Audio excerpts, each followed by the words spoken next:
My name's Nigel Griffiths from TACE, TACE. We're the consulting engineers who are looking after the refurbishment of the site-wide heating system on the Lancaster West Estate. We're currently in a 3-bedroom flat which is constructed over 2 floors.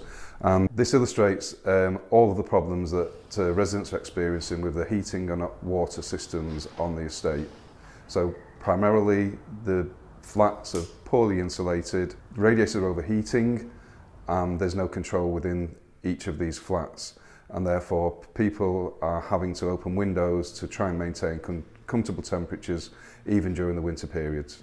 This is typical of a radiator which is too hot really to touch because there's no control. Any valves that are on the system, as you can see here, none of these valves are working, so people can't even isolate these radiator valves.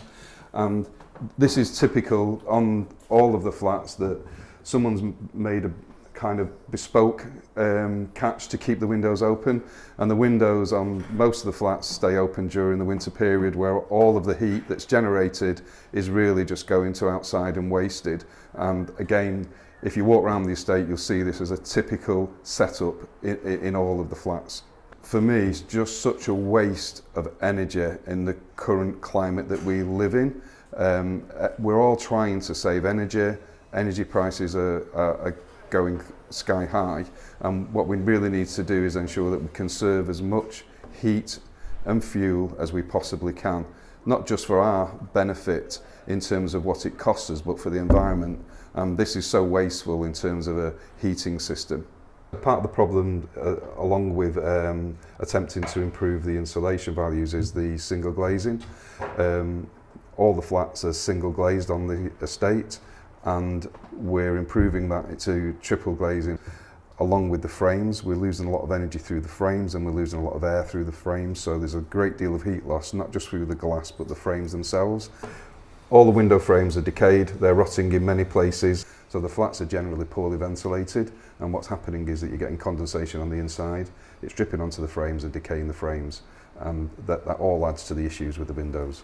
So another issue with the flats is that the water pressure has a big difference between the hot and the cold. That's because the cold water is a mains cold water, so there's a reasonable water pressure on the mains cold water, but your problem you've got is there's not very much pressure on the hot, and that's causing problems when you're filling baths or having a shower. Part of the issue is on the hot is that it's really, really hot, so it's uncontrollable in terms of the temperature. On a sink it's not so bad, but when you've got a bath and you've got children, then that's an issue. So this is the water storage tank in the flats, and the problem with the water storage tank is that it's not sufficiently high to give you the correct water pressure that you would need to use a shower, for argument's sake. This needs to be at least ½ a metre higher than it is at the moment, and if you can imagine the shower head, it needs to be higher than the shower head, and at the moment, you know, it's about the same level as a shower head, so that's why you've got problems with water pressure in the flats. Also in this space we do have the heating and hot water, so this is where the primary heating and hot water comes in to the flats. So the heating comes on in October, whether you want it or not, and generally around April it's turned off.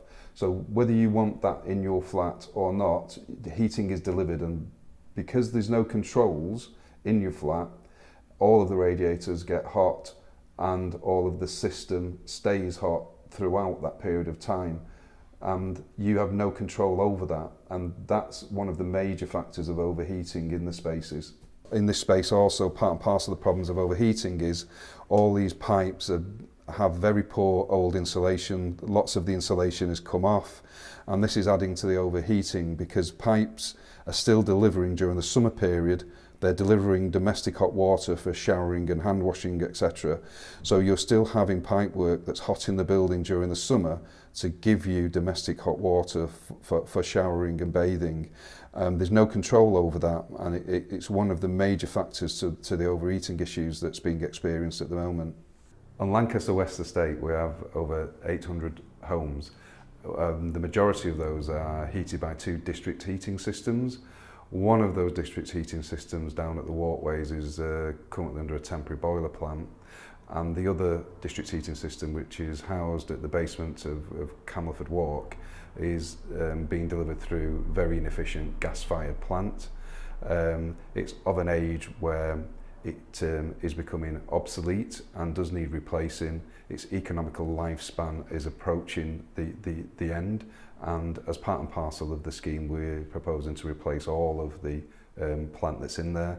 Notwithstanding the age of it, it's all gas-fired, of which we're phasing out gas in terms of a fossil fuel, and we're looking at renewable energy and cleaner energy to put onto the district heat networks.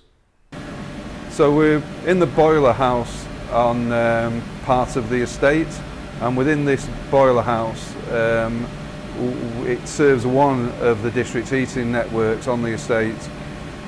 We have two sets of boiler systems, a modular boiler and standalone boilers here.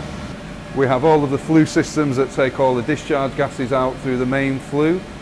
At the top, they're joined together and they're discharged higher than the buildings. These boilers are inefficient, they're approaching the end of their economical life and do require changing.